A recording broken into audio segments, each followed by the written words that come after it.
Alright, so we're gonna do a review of Mechagon or Mechagon Workshop and Junkyard for high keys. Since I was gonna do a TLDR guide, but people have already made a bunch of those, so I was gonna skip it, but I thought we'll just watch a couple of these and people might find these useful.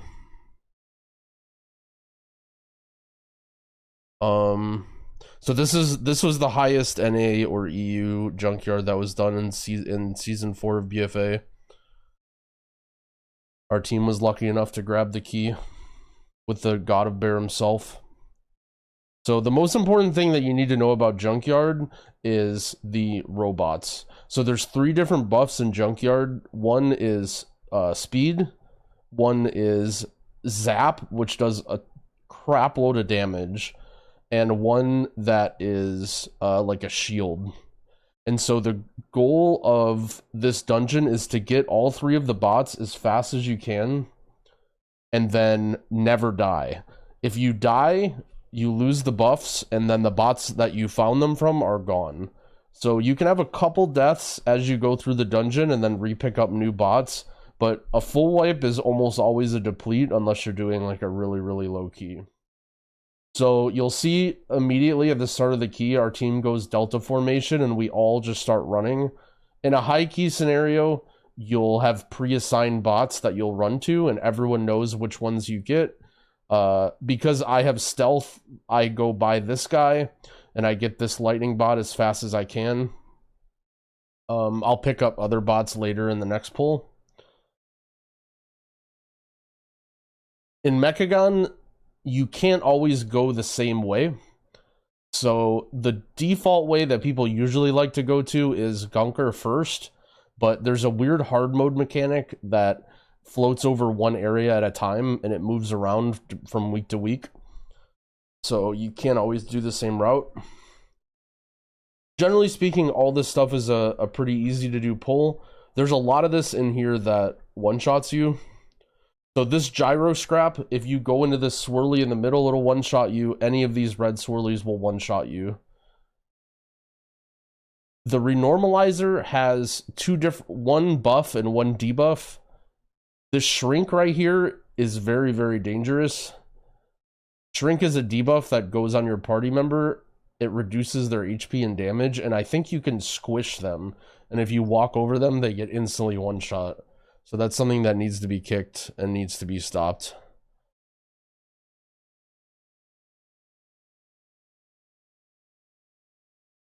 And as we go on, we're grabbing some more bots.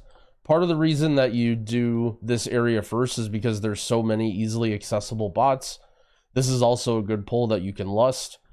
So these gnome-eating slimes, they duplicate and they spam acid splash, which does a lot of party damage.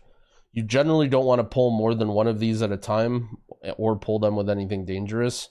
Those are like the big things that need to heal in this area. Otherwise, there's not very many other things that heal. So in order to complete this area, you need to kill 3 of these toxic monstrosities. They have a very nasty debuff. It's a disease, and it puts a massive healing absorb and a massive dot on you if you stand in it, so you'll see we all run away. In season 4, you may have a disease dispel, and so you could stand in it, or one person or whatever, but in this comp, in the BFA comp, you don't run a disease dispel. Now you'll see all the party damage from the gnome-eating slimes, and this is why you can see how much damage they do. Just this one slime is doing all of this damage. Yeah, you can spell reflect that. You might see people playing Prot Warriors. You can see Junkrat can cloak it. Basically, if you just stand in it, it'll only apply once. And so if you have some way to deal with the disease, either like an immunity or a reflect or a dispel, you can just stand in it and not worry about it. These lurkers don't really do anything. They have like a cast.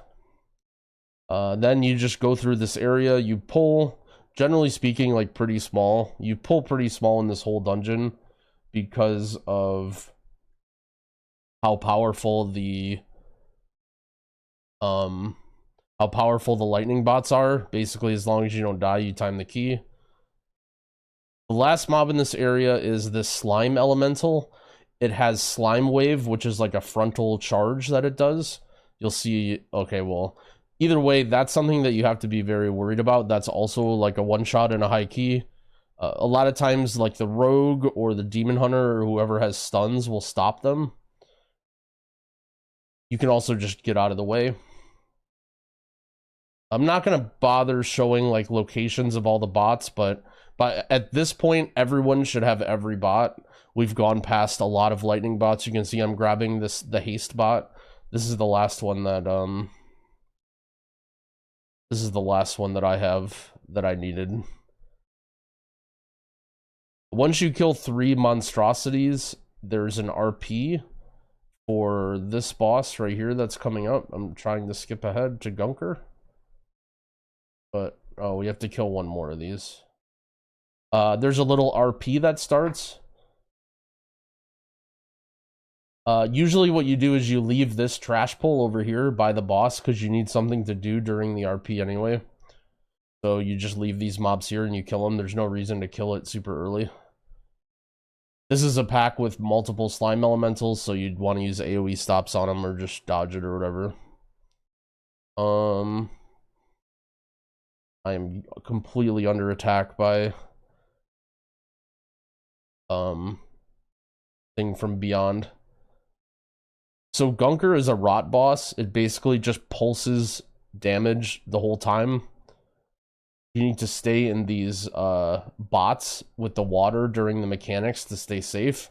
You're not safe when there's a swirly on the bot, but the boss will like push slime around, and anytime it does that, you need to be in the bot to be safe. You'll see this is a spell that he does where he'll pull all the slime to him, and then another one where he pushes it all out. This boss was bugged on PTR when I did it, and it was not doing its mechanics very well.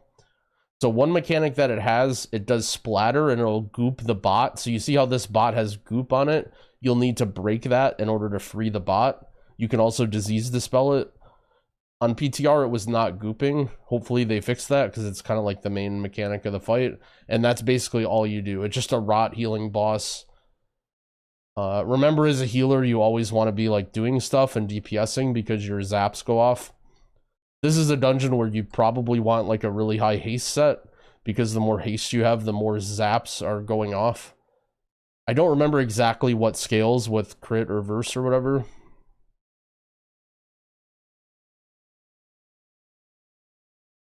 Yeah, you don't have too many rot bosses nowadays.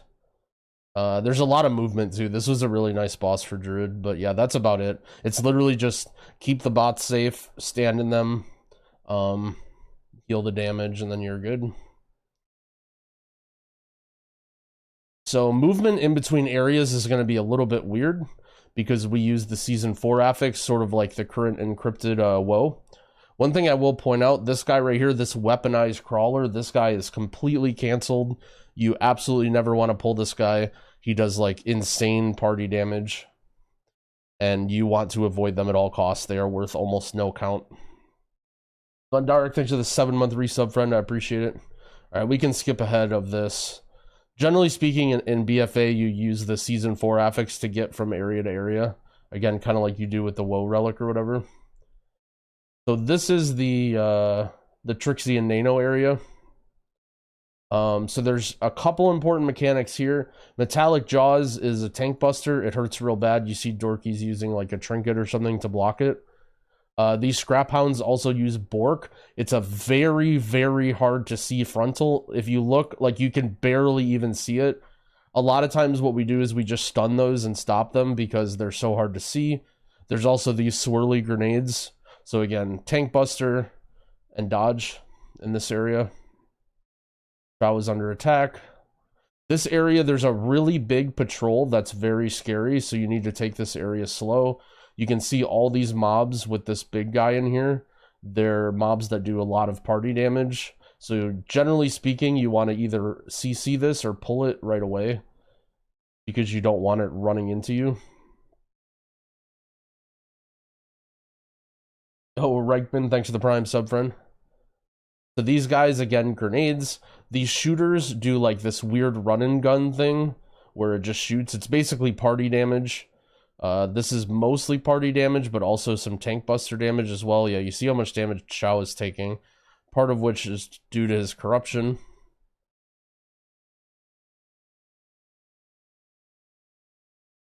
This is giga damage. But once you get this pack out of the way, it's not too scary. There's also a buff that you can spell steal. I think it's a haste buff. And that's basically it. Those are all the mobs in here. These guys right here, heavy scrap bots, these guys are also closed. You want to avoid these when you can. They just have a lot of health, and they put out like a smog on the ground that you can't hit them unless you're inside of it or something weird. Or it's basically, you don't want to pull these guys. If you do, pull them by themselves. So this boss, we're going to do this boss a really weird way. This is how we did it in BFA. We did this on PTR as well. It still worked. Probably not something you're ever going to do in Pugs, but I can still explain the mechanics anyway and explain how we did this. So there's a line of sight spot that you can use. Getting mana right here. And one person can tag the boss and pull it. Now, if you notice what Nano does over here, so this is a council boss. Nano goes in a car and he starts driving around everywhere. It's very, very annoying, very hard positionally, and also very hard to cleave. But what you can do if you drag him out here, it sort of, they like stay together and you don't have to worry about some of the mechanics. Trixie basically just shoots you over and over again, and you can kick the shoots. You can also use line of sight. You can see what we're doing here. Now that Nano's done driving around, we can be over here. Megatase is like a shoot that does way more damage. There's a dust cloud that's out on the map that you're supposed to run in to dodge it. However, usually people just immune it. It's on Chao, and I think he uses ice block there or something. And I think we did something wrong there because Trixie is running around like an idiot. Usually when you do this strategy, these guys are supposed to just stand there. So you can see melee are just cleaving the boss, range are just here. There's stuff you have to dodge. When you kill one, it will enrage the other, so you want to kill them around the same time. Oh, Bolt Buster is a frontal, by the way. So you have to be very, very careful about this. This does a lot of damage. There's swirlies. Most of the things on this boss are pretty intuitive. And yeah, we just cleave the boss down and kill it. Alright, we're shrouding past these guys because we don't fight these guys. Here's another scrap bot. Sometimes you have to pull this guy, but you can pull him with some other stuff. I don't remember the route that we do. Okay, so this is probably the most dangerous area in terms of trash. Shockwave is a huge frontal that can be hard to see. This does literally infinite damage and even like kills tanks and stuff. You need to be out of the way of this at all times. See this dark cloud that goes off. These grunters fixate. They go on random people, so you have to be careful not to pull too many. You kind of want to pull a few at a time so that you can deal with the fixates, but not too many that if someone gets unlucky, they're dead. You can see how much party damage Chao and Psycho are both taking. Psycho's blurred. Chao has to use potion and stuff. Also Ironbark. In lower keys or tyrannical keys, you probably don't care as much about these guys. You can just rip through all these mobs. Again, you can see this frontal. Everyone runs behind it. This guy's very, very scary. He also has a big tank hit. He enrages that you want to kick, and then he also has a big tank hit too. We'll keep going through this area. Okay, so this guy over here, the Nipper, the guys that sit by the pond, these lizards, they have a really, really nasty dot, and you generally want to avoid pulling them because they will kill your tank. It's not the end of the world if you pull them on like a low to mid key, but on high keys, they're really, really scary. But you always sap the Snipper as you run by to make sure you don't pull it. Pulling more grunters. This trash tosser guy is sort of like an archer. It just throws, it just like does range damage. You just need to dodge it. It'll also do swirlies. All of these swirlies, because you can take this key really, really high, just one shot you. I think I'm actually taking Mass Root in here. Druid is really nice to deal with these Grunters because you can Mass Root and Vortex the Grunters from chasing you. And yeah, this is pretty much this. Shaman has some spells that you want to kick.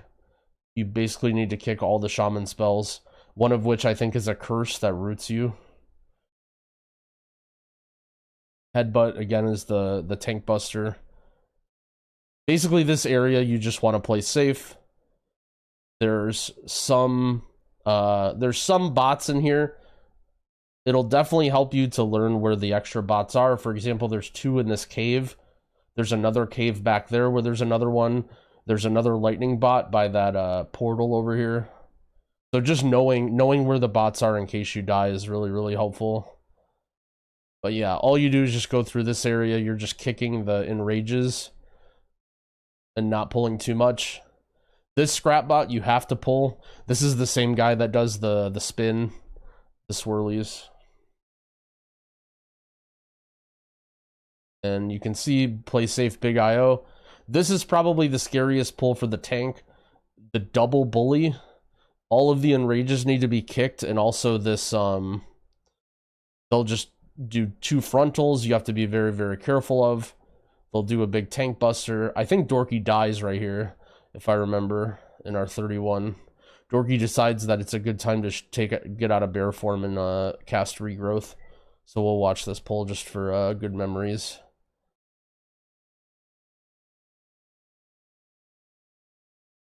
I think it happens any second here. Yep.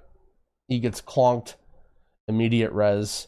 This is absolute chaos. You don't want this to happen.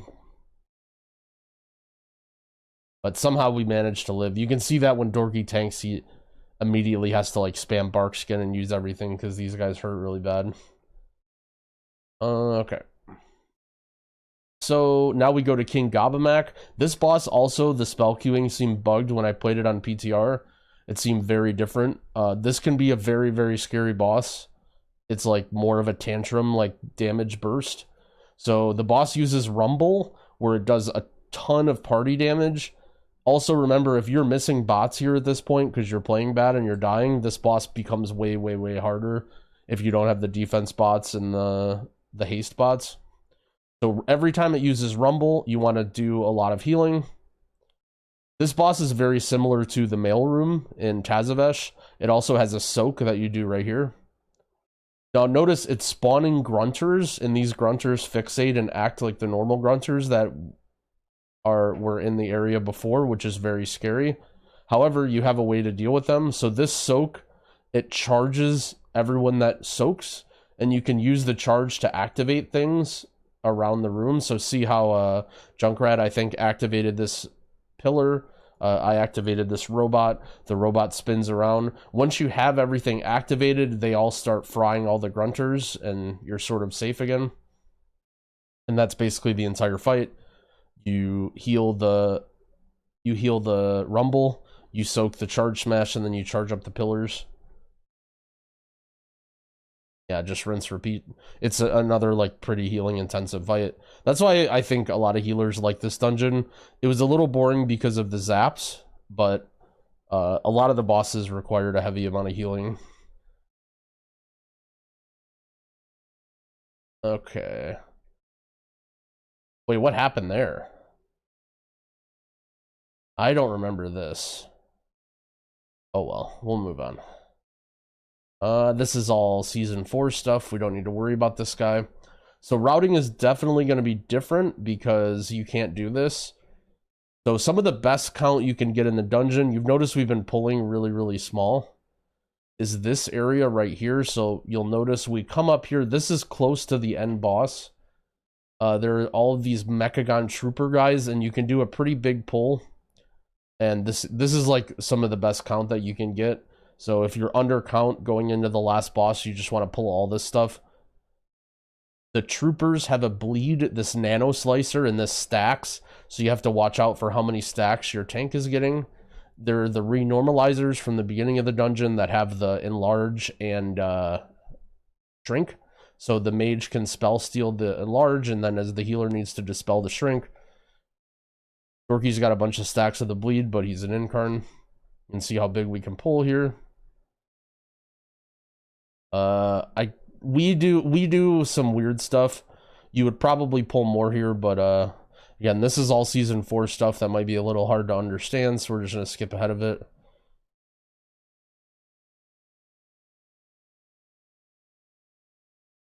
Okay, so this is another pull that you do. These are the same guys, the troopers. These coil bearer guys don't really do anything.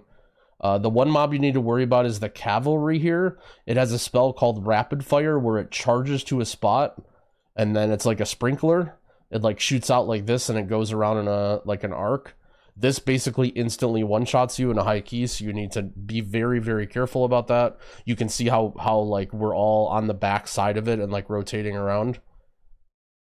The cavalry, like even on like not that high of a key, this cavalry, because it hits over and over and over again. So if you're in it for more than like a half a second, it's just gonna fry you. So you have to be very careful to always stand on this guy's backside.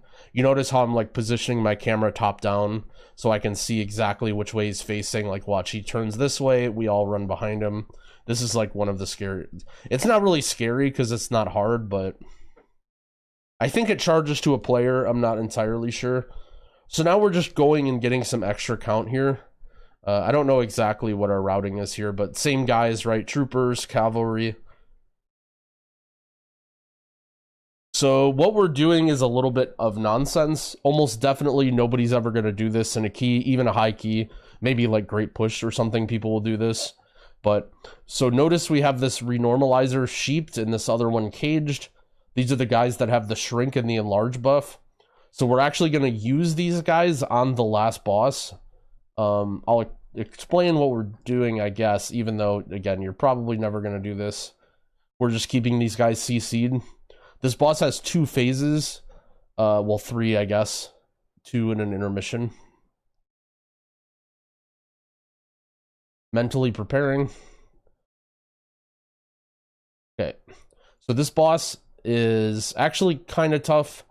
It has a really big tank hit and a really big dot. In BFA, you had to fight it with a mini-boss because of the affix. But you will probably not be doing that in Season 4 of Shadowlands. So this fulminating zap is the big dot that it does. It chunks people. You can see it's ticking for that much damage. That might have even been with a barrier. Yeah, that looked more like what it does. It's usually like half health or so, like half health per tick. It'll only do 1 at a time though. While it does that, it's going to spawn these walkie-talkies that just like run around and are annoying. This is a reason why you bring Mass Root as a druid in here, because you can Mass Root them and stop them from moving around. This line here is a one-shot, and the walkie-talkies are basically a one-shot. They also leave this path of lightning, which is near a one-shot, depending on the key level you're doing. I mean, we're talking high keys. But yeah, so this is, you can see this tank buster stack that reduces his armor or increases damage taken or something. Ideally, you want to have some sort of way to like dodge or parry it, because it stacks up. Like, I think Brewmaster just owns this boss. Prot Warrior just like blocks stuff. Yeah, and Chow's getting absolute... That was 1 tick. Like, this is 1 tick of this debuff, by the way, look. Yeah, it hits really, really hard. Obviously, this is a 31, but... So things are getting chaotic here, but you're not going to have these... You're not going to have all this nonsense going out. So this is very, very tragic because our mage died. So our mage lost his food buff and the bots on the very last boss. And he dies again. This is absolute chaos. You can't time a 31 key without chaos at the end. So once you kill the robot, it starts this intermission thing. The intermission pulses damage to everybody. It's not super, super scary, but you kind of have to do stuff in the intermission, so you're a little worried about it. Again, not really going to talk about these renormalizers that much because you're not going to have to do them. Okay, so this is like a little maze thing. So all of these, when this blue stuff lights up, it's going to send you back. These beams are going to send you back. They're going to do damage and stun you as well. So you sort of have to like navigate through this little maze to get to the pillar or whatever. As a healer, a lot of times I don't worry about this too much. I kind of just like I just worry about keeping myself alive and topping people.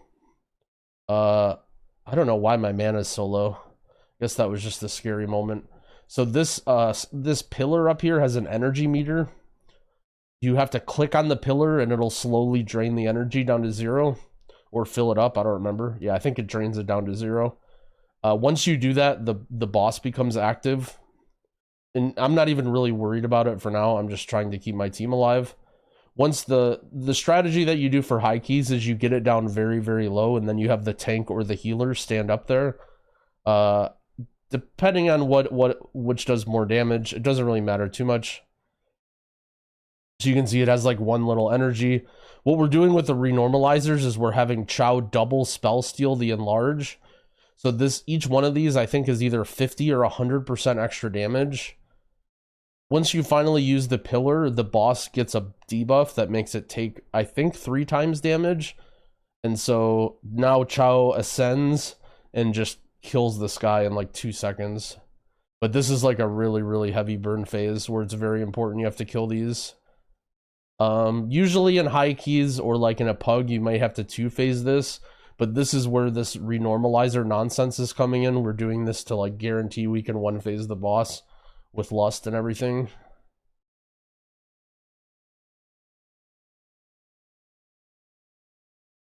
And then we kill it and we win. This was a really cool key that we did. This is like one of the first times we were like getting viewers. This is like the first week that Dorky streamed, and the first time where like people were starting to figure out who we were. It was definitely a cool moment. And the Mechagon rings. You guys will look forward to learning about these too. Okay, let's find workshop now. Mechagon workshop. Yeah, so Nagura's making TLDR guides. If you're looking for like a TLDR like basic pug guide for any of the dungeons that are coming out, that'll be useful. World first plus 15 Mechagon work. Oh, I think I was in this video, I think. This was a I don't think I have a video for this. I think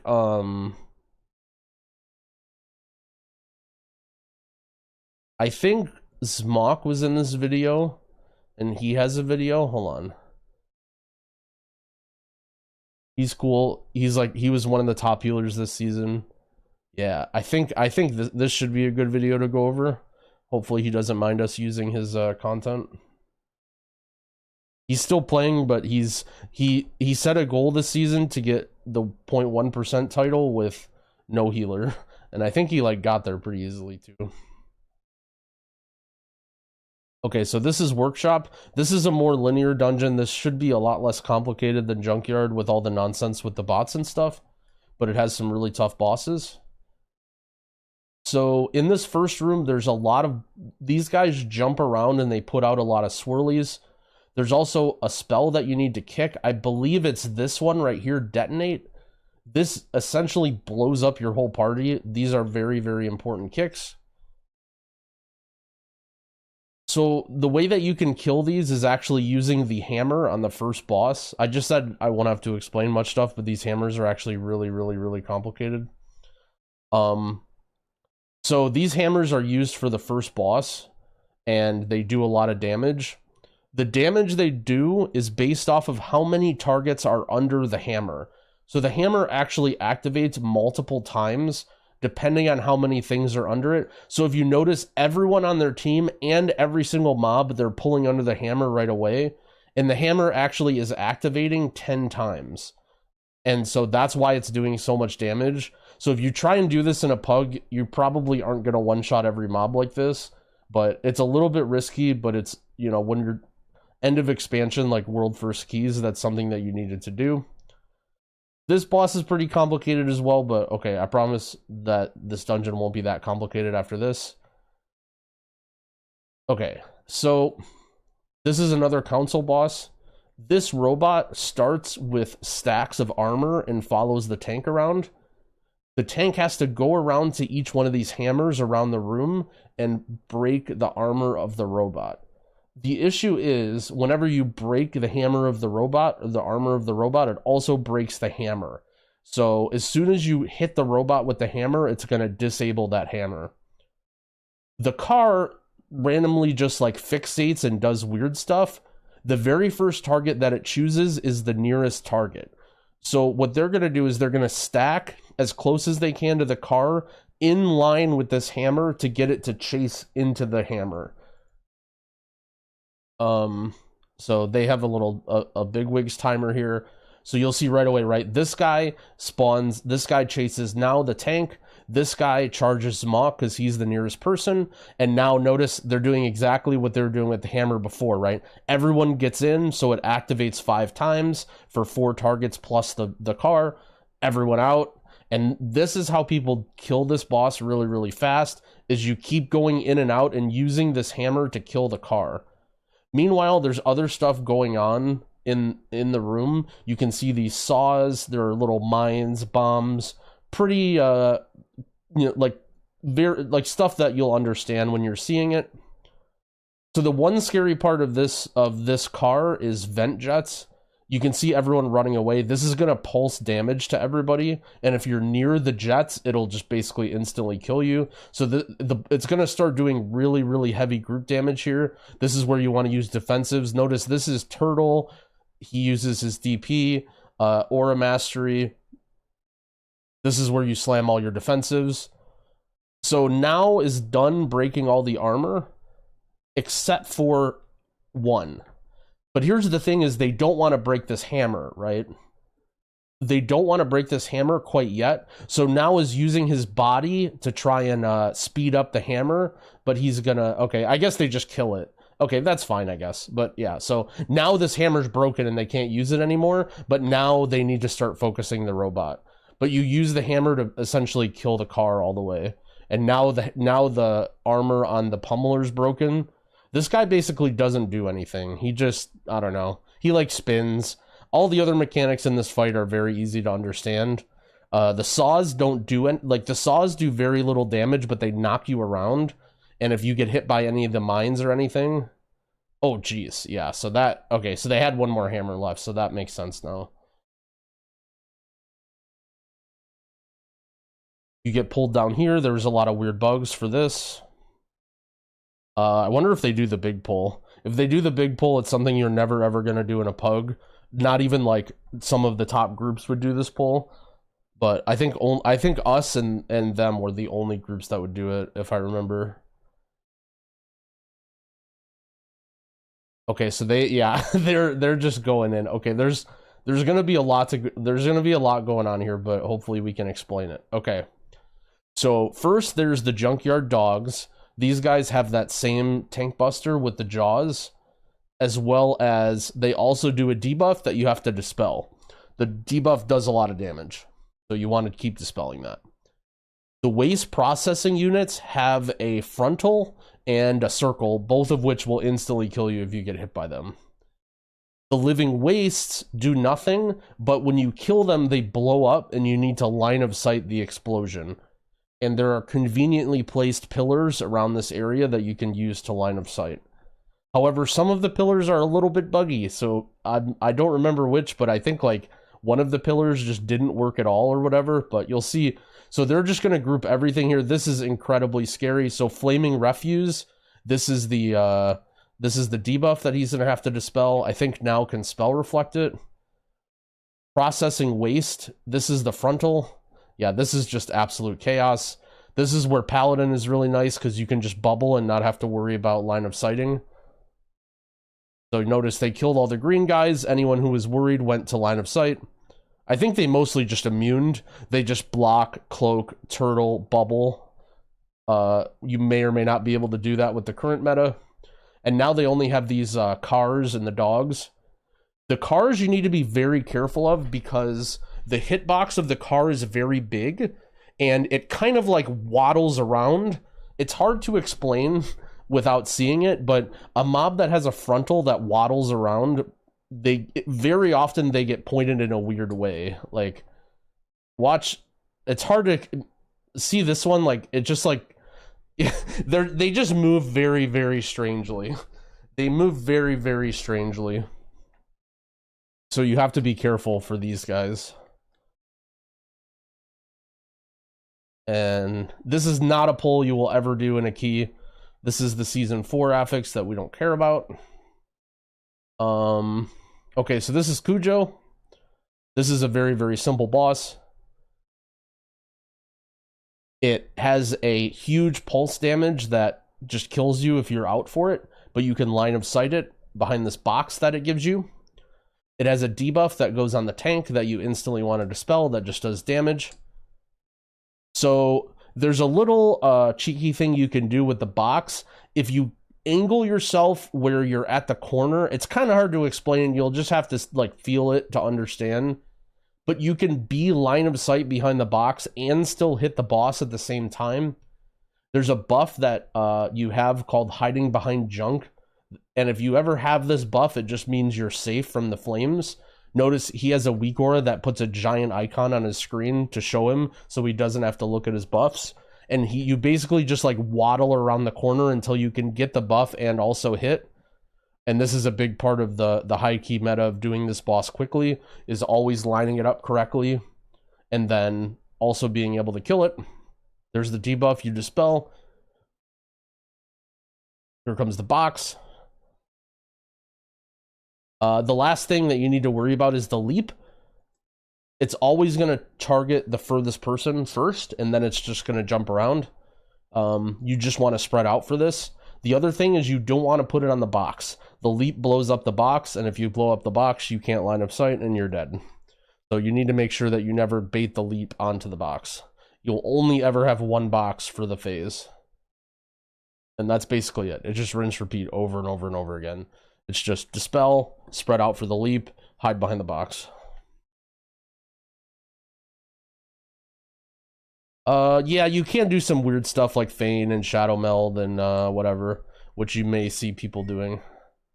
That sort of was the strategy, was you stand far out so that it would target you first, and then like the hunter would feign, or the rogue can vanish or whatever. So after that, you have a little... So Mechagon has a couple of these little weird, like, platforming areas where you're on a belt and you have to worry about these flames. Kind of annoying to do in pugs, but it is what it is. There's a button here that turns off the flames and turns off the belt once one person in your party gets through. You can, like, heroic leap over. I think that's what Now did. Okay, so this is a 3-part gauntlet. It spawns 3 different waves. This first one is a very heavy tank damage one. Giga Wallop is a must kick. It's just like does a bunch of damage. These guards, the guard dogs, are doing a lot of tank damage. So basically everything's hitting the tank. There are 2 tank busters, and then these Giga Wallops are randomly going off.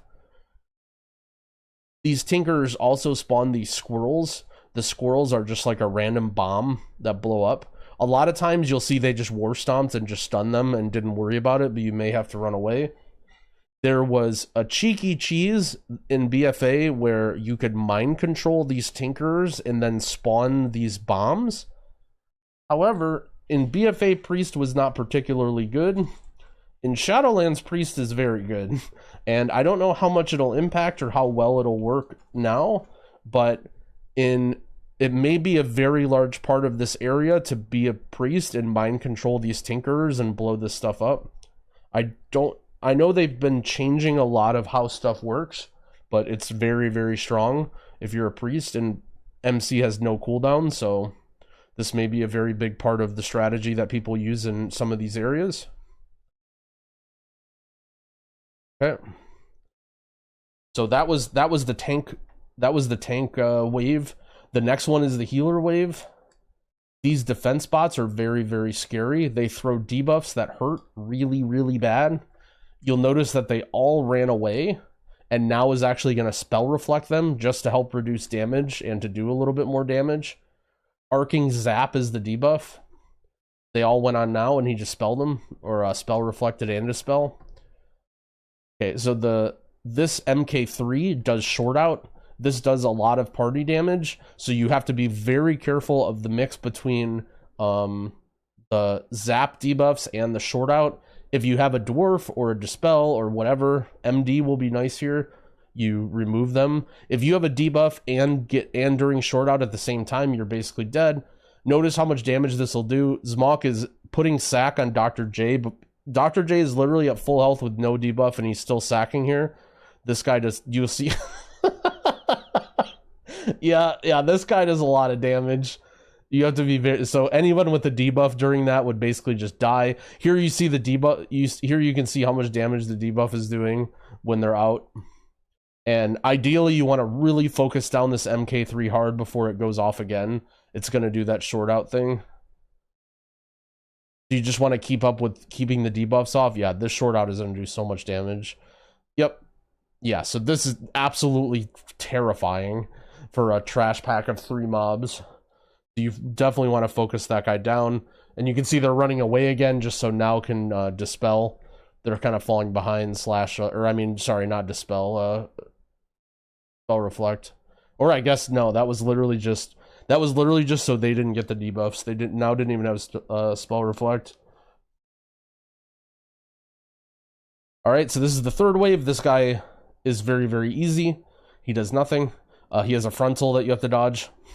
He shoots these rockets one time, and then he doesn't shoot them again. I don't really know why.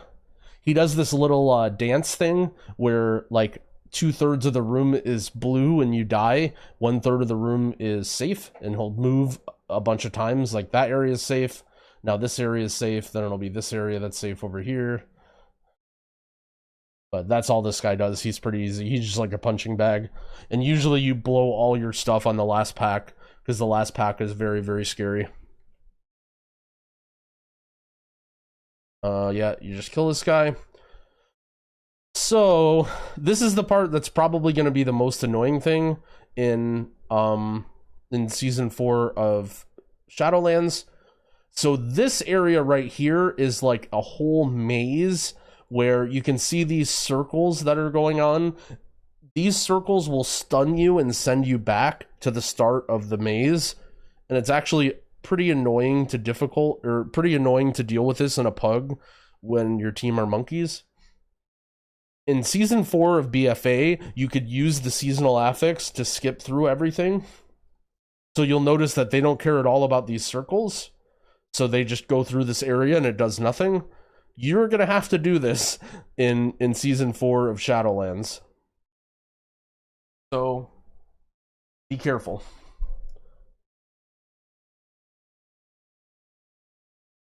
It's just going to be a big time sink, probably. But you can see that they use the seasonal affix to skip by everything.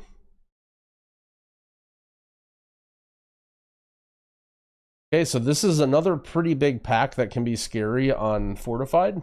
Notice they're sending their Prot Warrior up first again to Spell Reflect. So we have these Defense Bot MK1s again. These are the guys that did the debuff in the Gauntlet. The Tinkerers, these are the guys with the Squirrel buff and the Giga Wallop that you gotta kick. The Mechanic, I think, has like a heal and a buff or something. The nice thing here is that you have the Workshop Defender, which drops these shield generators. And if you're in the shield, it has, I believe, a 75% damage reduction to basically everything. So what you do is you get the shield, you do not kill the shield, and then you stand in it. Notice their whole team is in the shield. And then you just fight the pack normally. Every time, like, the shield almost has 100% uptime. You always just stand in the shield. The shield also stacks additively, so 2 shields just makes you invulnerable, which we'll get to later in the dungeon. But this pack only has 1 shield. And yeah, you just fight this guy. This is a very cool but very terrifying boss. Lots of dodging. The first thing it'll do, it'll spawn plants. It will just do damage. It'll just shoot. It'll just pick a random guy and shoot them over and over again. You want to stun these and burst them down. Next, it'll use Hidden Flame Cannon. It will basically cut the room into thirds with fire. A tip I can give you for the flame cannon is a lot of times you can't tell which way it's going to go right away. But what you want to do is as soon as they spawn, you just want to go stand in front of one, like right where it spawns. It sounds stupid, but it takes a while to activate the fire jets, right? So imagine you're standing here. See, it'll go by you and then you're safe.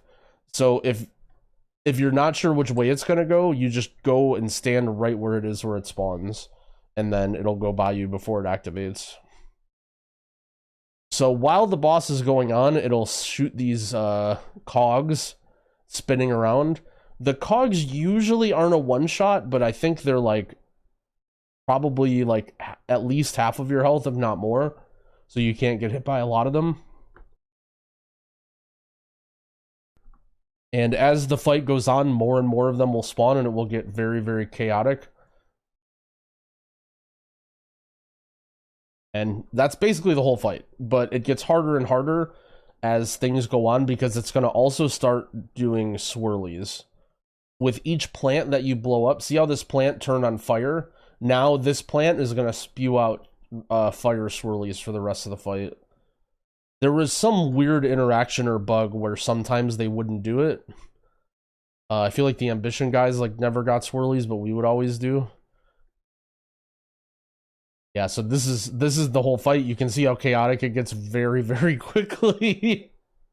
Like now they're losing this whole area and they have all the cogs. And then it's like, then the boss will just put a plant over here and they'll have to like navigate through everything just to get there. Yeah, this is gonna be very, very scary. Yeah, he got pretty lucky with the direction of the fire there. Yeah, this is chaos. This is absolute chaos. He just bubbled. He knew he was in trouble there. Yeah, this is a big time like DPS race boss. They're even lusting it even on Fort instead of the scary pack before it just because of how scary this guy. Yeah, and this, I mean, it gets absolutely crazy. Like look at the end of the fight. I mean, look at this. Yeah, this guy's insane. This guy's insane. And now that you have to do this on Tyran for score, this will be a lot of your guys' least favorite boss, probably. But it's a cool fight. Like, it's very fair. Look at Zmok. Look at Zmok when they kill it. He's so hype. He's just like, yo, let's go, dude. That was crazy.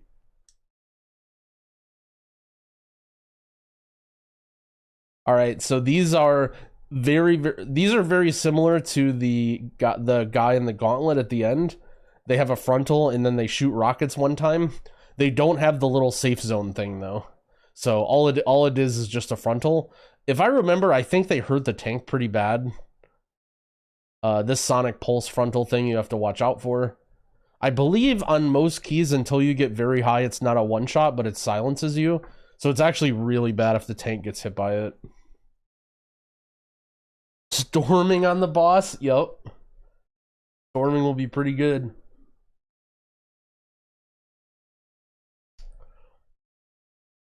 Yep. So these guys are easy. Okay, this is the last area. This has some very, very scary trash.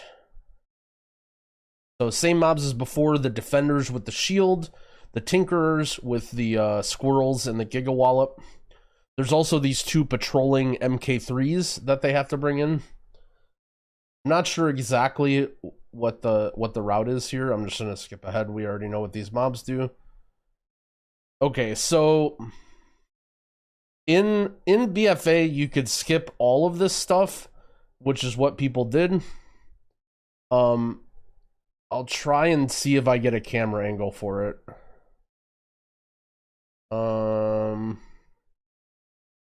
Okay, so there's two patrolling MK3s. These are the guys that do the short out, the really heavy group damage. So it's not actually that bad to pull one of these in with this pack because you have the shields, and in a lower key you can probably do two. You just have to make sure you don't you don't pull these without the shields. Then the pack that's at the very top here, this pack is like basically closed. You never fight this pack. You would all like, no one ever in the history of this dungeon ever fought this pack. It had like 2 of the short out guys and a guy that did the debuff and like more it was just terrifying. It was just terrifying. The one thing, so previously you would always use the seasonal affix to skip it. However, you can actually gateway up here. So if Warlock is still a class that's brought, you can kill these 2, gateway up, and then skip this pack without... So the pack has True Sight, so you can't shroud it. In a pug, you probably either gate up or just fight it and die. In a more organized setting, you might be able to like pull it aside with a rogue and like, you know, get aggro, everyone runs and vanishes. Another thing to keep in mind, I don't know how it's tuned, but remember the next seasonal affix is like you get the stacking buff throughout the dungeon. So depending on how many they put in here, you may get to this part of the dungeon with like 20 stacks. I feel like there won't be enough of them, but if there is, you might get to here with 20 stacks and this pack might not be that scary. Just because you have to kill every mob anyway, right? So who knows? Maybe this won't be that bad. Yeah, well, also what Trollbone said is a good point. Maybe one of the scary mobs, it like goes away. Next affix also into your count. That is true. That is true. But they also did some weird stuff and they're fixing it, I think. Okay, so we'll go ahead. We'll go ahead past here. They skip all this.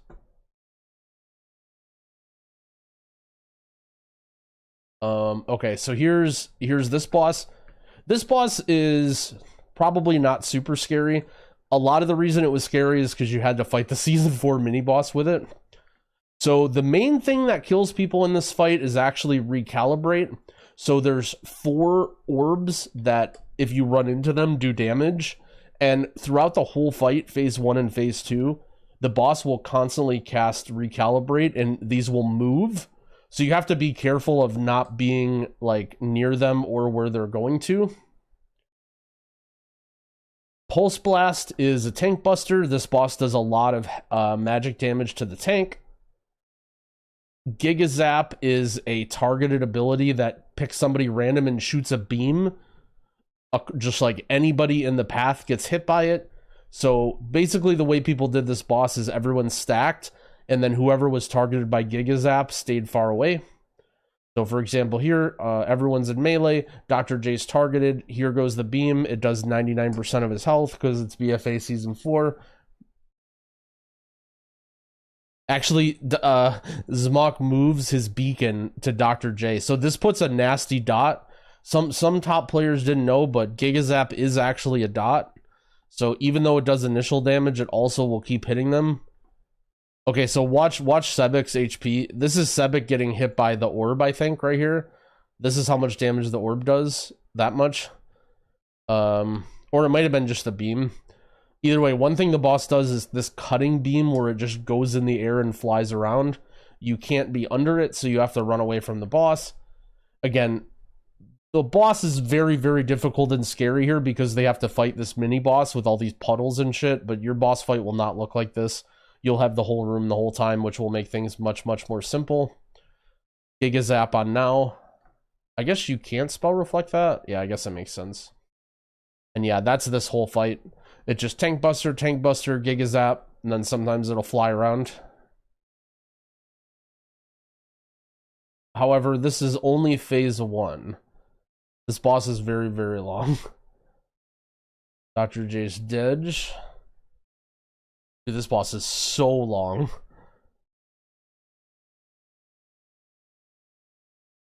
So after you phase the boss, it turns into a big robot. No one really came up with a good strat on how to manage these things, but again, here's the recalibrate, and notice what happens. Everyone's spread out, and then all the recalibrates moved to everybody, and now it's like blocked off, which is annoying. The nice thing is the boss hitbox is very big. Notice Zmok is still hitting the boss from over here, so don't worry about like being all the way up in here to hit the boss. Like you can use this whole area. Now it's gonna do the same Giga Zap, except it's gonna do 3 in a row, targeted on 3 players. So notice 1 is on Zmok, 1 is on Now, and then the next one's on Gingy. You can immune these, and you can actually get multiple. It won't target you twice in a row if you don't immune it, but you can actually immune it and potentially get multiple. This is where Block and Cloak are really good. Then the very last mechanic is Magneto Arm. The boss throws a thing in the room. It felt like it was random where it would spawn, and sometimes it would spawn in very, very unfortunate places, and it's going to pull everyone towards it and do pulsing damage. This I could see being very, very hard for like a class that has to hard cast heals like a priest, whereas a healer like Paladin or Druid are both very, very mobile healers. And that's it. That's basically the whole fight, is spreading out for the Giga Zap lines. A big tip that I'll give you, again, this is like, so notice, this is one thing that people do. They get targeted by something like Giga Zap, right? Something where you have to be away from your group, and they think that they need to run away from everybody. But almost always when you have one of these mechanics, the correct thing to do is stand still and let everyone get away. So notice here, it goes on Sebek and he just stands still and everyone else gets out. If you have the Giga Zap on you, don't run around like an idiot. Just stand still and let people get out of it.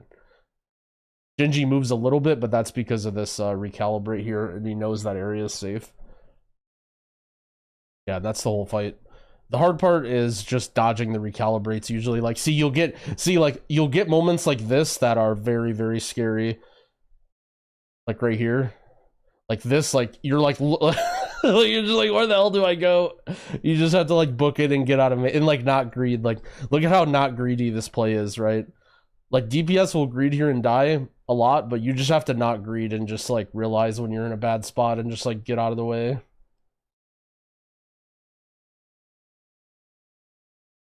And then usually you lust this guy too. This is the scarier guy. Then after you do it, this guy jumps out, and it's basically just like a quarter of a mob. For some reason, when we would do this dungeon, Dorky would just always go AFK at this point and just say, you tank it. Sometimes it would kill Chow. And yeah, the guy just basically does nothing and just dies instantly. Oh, the pop off, dude! Good old BFA season 4, dude. Sorry for getting. Woo! Let's go, dude. Easy. Fucking easy key, man. Dude, 29 workshop was Let's go, was a key. 29 workshop was not easy.